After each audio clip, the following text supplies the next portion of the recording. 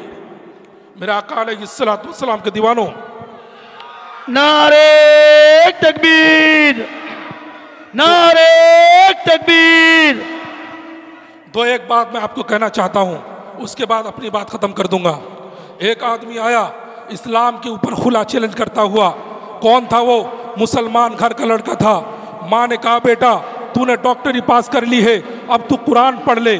کہا امی وقت آئے گا تو میں قرآن پڑھوں گا۔ ایک بار قرآن پڑھا، قرآن کھولا، کھولنے کے بعد کہا کہ امی جان قرآن کریم کے اندر یہ واقعہ کیوں ہے؟ قرآن کریم کو بند کر دیا۔ ماں نے پوچھا بیٹا کیا بات ہے؟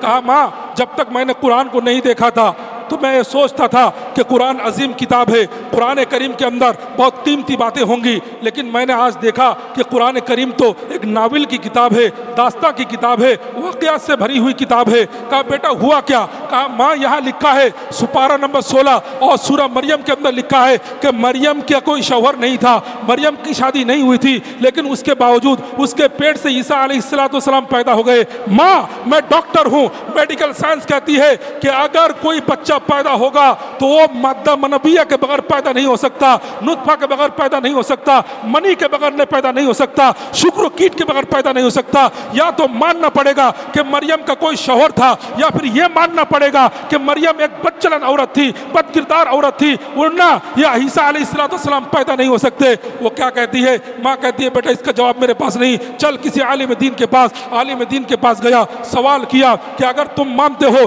کہ قرآن صحیح کتاب ہے، اللہ کی کتاب ہے، تو یہ واقعہ کیوں لکھا ہے کہ مریم کا کوئی شوہر نہیں تھا، اس کے باوجود اولاد ہوئی ہے؟ آپ کیا جواب دو گے؟ مولانا نے کہا کہ بیٹا بتا، دنیا میں جانوروں میں سے سب سے پہلا جانور بکرا تھا یا بکری؟ وہ چونکہ بکرا تھا وہ خود گدھا تھا، وہ کہنے لگا گدھا گدھی میں سے پہلا جانور گدھا تھا۔ مولانا نے کہا کہ جو گدھا دنیا کا پہلا گدھا تھا وہ کس گدھی کے پیٹ سے جنم لیا تھا؟ اب وہ سر کھجانے لگا اور کہنے لگا کہ نہیں، وہ دنیا کی سب سے پہلی گدھی جو جانور تھا، وہ دنیا کا سب سے پہلا جانور وہ گدھی تھی۔ تو حضرت مولانا نے کہا کہ ٹھیک ہے، دنیا کا پہلا جانور گدھی ہے، تو پھر یہ بتاؤ وہ گدھی کس گدھے کے اسپرم سے، کس گدھے کی منی سے پیدا ہوئی ہے؟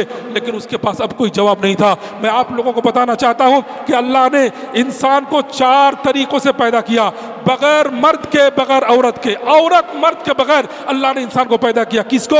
حضرت آدم علیہ السلام کو صرف مرد سے پیدا کیا، عورت نہیں ہے، صرف مرد سے پیدا کیا۔ دوسرا طریقہ کون ہے؟ حضرت حوا علیہ السلام، یعنی حضرت آدم کی بائیں پسلی سے اللہ رب العالمین نے حوا کو پیدا کیا۔ اور تیسرا طریقہ کیا ہے؟ صرف عورت سے، مرد کے بغیر، صرف عورت سے۔ کس کو پیدا کیا؟ عیسیٰ علیہ السلام کو۔ اور چوتھا طریقہ مرد اور عورت کے ملاپ سے عام انسانوں کو پیدا کیا۔ اور ایک آدمی اسلام پر سوال کرتا ہے، میں آپ کو جواب دے کے جاؤں گا، چھوٹا سا واقعہ کہہ کر اپنی بات ختم کر دوں گا کہ ایک عیسائی تھا، وہ سوچ رہا تھا کہ مسلمانوں کو اور خاص کر کے غریب لوگوں کو ایمان سے ہٹانا بڑا آسان ہے۔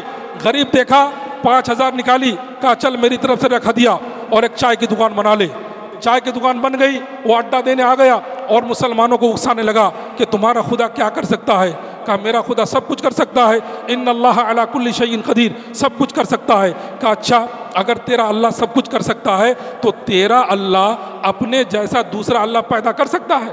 مسلمانوں کے پاس کوئی جواب نہیں تھا۔ اگر کہہ دے کہ ہاں میرا اللہ اپنے جیسا دوسرا اللہ پیدا کر سکتا ہے تو اب وہ کہے گا کہ تم تو کہتے تھے کہ اللہ ایک ہے، یہاں اگر اللہ اپنے جیسا دوسرا پیدا کرے تو اللہ تو 2 ہو گیا نا، تو توحید کہاں رہی؟ توحید تو ختم ہو گئی۔ اور اگر کہے مسلمان کہ نہیں اللہ اپنے جیسا دوسرا اللہ پیدا نہیں کر سکتا تو وہ کہے گا ابھی تو تم نے کہا تھا کہ تمہارا اللہ سب کچھ کر سکتا ہے، تو تمہارا اللہ تو کچھ کام نہیں کر سکتا نا، تو ان اللہ علی کل شیء قدیر کا کیا مطلب ہوا؟ اب وہ لوگ پریشان ہوئے، ایک عالم دین کے پاس گئے اور کہا کہ حضرت مسئلہ یہ ہے، آپ ان سے مناظرہ کیجئے۔ کہا کوئی بات نہیں، اس کو بلاؤ۔ بلا کر لائے گا، کہا بتاؤ تمہارا سوال کیا ہے؟ کہا سوال یہی ہے کہ تمہارا اللہ کیا کر سکتا ہے؟ سب کچھ کر سکتا ہے۔ کیا تمہارا اللہ اپنے جیسا دوسرا اللہ پیدا کر سکتا ہے؟ ایک نہیں، ہزار، لاکھوں، کروڑوں اللہ تعالیٰ پیدا کر سکتا ہے۔ کہا توحید کہاں رہے گی؟ تب تو ایک اللہ نہیں رہے گا، بہت سارے اللہ ہو جائیں گے۔ کہا نہیں، اس کے باوجود اللہ ایک ہی رہے گا۔ کہا وہ کیسے؟ کہا دیکھو میرے اللہ نے اپنے جیسا دوسرا جو اللہ بنایا، تو دوسرا جس کو بنایا اس کو بنایا گیا کہ نہیں؟ بنانے والا کون ہے؟ میرا اللہ۔ تو میرا اللہ جب اپنے جیسا دوسرے کو پیدا کیا تو میرا اللہ خالق تھا، خالق ہے، خالق رہے گا، اور جس کو بنایا وہ مخلوق ہے۔ خالق اور مخلوق کبھی بھی برابر نہیں ہو سکتا۔ تو میرے اللہ نے بنایا، میرا اللہ کریٹر ہے، میرا اللہ خالق ہے، میرا اللہ پیدا کرنے والا ہے۔ جس کو پیدا کیا اگر وہ کروڑوں ہو تب بھی وہ مخلوق ہے، اور مخلوق عام انسانوں کی طرح ہے، جانوروں کی طرح ہے۔ مخلوق کے اندر ہم بھی مخلوق ہیں، زمین بھی مخلوق ہے، آسمان بھی مخلوق ہے، چھوٹے کیڑے مکوڑے بھی مخلوق ہے۔ تو اللہ رب العالمین نے جس اللہ کو اپنے جیسا طاقتور اللہ بنایا ہے وہ مخلوق ہے، اور مخلوق ہونے میں ادنا کیڑے کی برابر ہے۔ میرے آقا علیہ الصلوۃ والسلام کے دیوانوں، اس طرح ایمان کو، ہمارے ایمان کو، ایمان پر ڈاکہ ڈالا جا رہا ہے۔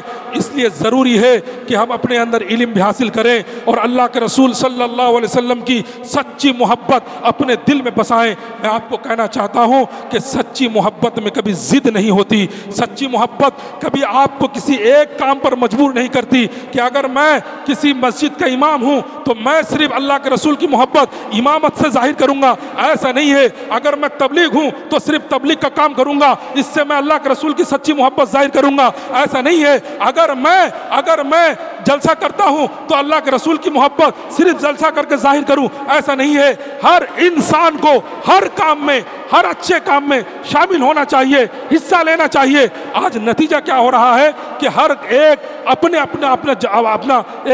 فرقہ بنا کر بیٹھا ہوا ہے، اپنی ایک الگ جماعت بنا کر بیٹھا ہے، اور وہ سوچتا ہے کہ وہی حق پر ہے، باقی سب لوگ گمراہ ہیں، باقی سب لوگ جہنمی ہیں۔ میرے دوست بزرگوں، یہ عشق رسول کا طریقہ نہیں ہے۔ آپ اللہ کے رسول صلی اللہ علیہ وسلم کی مسجد نبوی کا منظر دیکھ لیجئے، وہیں سے جہاد کی تعلیم چل رہی ہے، وہی اللہ کے رسول کی سنت پر بات ہو رہی ہے، وہی اپنے گھر کو سنوارنے سجانے کی بات ہو رہی ہے۔ میرے آقا علیہ الصلوۃ والسلام کے دیوانوں، وہ عشق رسول ہمارے اندر نہیں ہے۔ ہماری مائیں بہنیں بیٹیاں بہت ساری بیٹھی ہوئی ہیں، ان سے میں آپ کو بتاؤں گا کہ اللہ کے رسول کی محبت اپنے دل میں پیدا کیجئے، کیونکہ آپ سے پہلے جو ماں بہن بیٹی اس دنیا کو چھوڑ کر چلی گئی ہے، انہوں نے آپ کے لیے نمونہ پیش کر دیا، مثال بنا دی ہے، اور ان میں سے ایک خاتون ہے جس خاتون کا تذکرہ یوں آتا ہے کہ اللہ کے رسول صلی اللہ علیہ وسلم نے کہا کہ چندہ اکٹھا کرو، جہاد کے لیے جانا ہے، اور لوگوں سے کہا لوگوں تیار رہو، جہاد کے لیے جانا ہے۔ ہر گھر سے کچھ نہ کچھ آیا، کوئی نہ کوئی مرد آیا، لیکن ایک عورت تھی جس کے گھر میں کوئی باپ نہیں تھا، جس کا شوہر نہیں تھا، جس میں نوجوان کوئی بیٹا نہیں تھا، اپنا ایک معصوم چھوٹا سا بچہ اپنی گود میں لا کر اللہ کے رسول کے حوالے کرتی ہے، اللہ کے رسول کی گود میں رکھ کر کہتی ہے یا رسول اللہ، آپ نے جہاد کے لیے اعلان کیا، لیکن میرا باپ پہلی جنگ میں شہید ہو چکا ہے، میرا شوہر پہلی جنگ میں شہید ہو چکا ہے، میرے چاروں بیٹے پہلی جنگ میں شہید ہو چکے ہیں، اللہ کے رسول میرے گھر میں اب کوئی نہیں ہے جو آپ کے لیے، آپ کے ساتھ جہاد کے لیے نکلے، یہ معصوم سا بچہ ہے، یہ میرا جگر کا ٹکڑا ہے، یا رسول اللہ اسے میں آپ کے حوالے کرتی ہوں، آپ اس کو میدان جہاد میں لے کر جائیے۔ اللہ کے رسول نے کہا او خاتون، اس کا میں کیا کروں گا؟ کہ یا رسول اللہ میں بھی جانتی ہوں یہ نہ تلوار اٹھا سکتا ہے نہ تیر چلا سکتا ہے، یا رسول اللہ یہ میرے بچے کو اس صحابی کے حوالے کر دینا جس صحابی کے پاس تلوار تو ہے لیکن ڈھال نہیں ہے، یا رسول اللہ وہ میرے بچے کو ڈھال کی طرح استعمال کرے،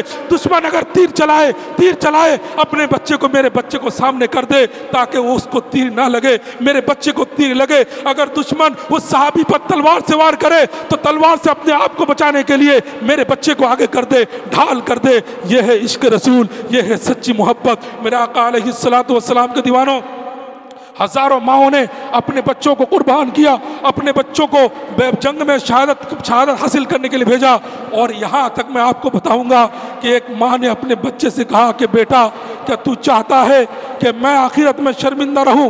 کہا نہیں ماں۔ کہا ٹھیک ہے، اگر تو جنگ میں جا کر دشمن کے ڈر سے پیٹ پھیر کر واپس آیا تو تو یاد رکھنا اس سے بڑی بے عزتی اور کچھ نہیں ہوگی۔ یہ ماں اس طرح حوصلہ دیا کرتی تھی، عشق رسول سے شرشار ہو کر اپنے بچے کو دینی تعلیم دیتی تھی۔ میرے دوست بزرگوں، مجھے میرا وقت ہو چکا ہے شاید، اور زیادہ وقت لے لیا ہوں جی، اسی لیے میں آپ تمام حضرات سے گزارش کروں گا کہ ہندوستان کے ماحول سے بالکل ڈرنا نہیں ہے، لیکن ہاں جہالت کا بھی ثبوت اور مظاہرہ نہیں کرنا ہے، بلکہ عقل مندی کے ساتھ اپنی بات کو رکھیں، دلیل کے ساتھ اپنی بات کو رکھیں۔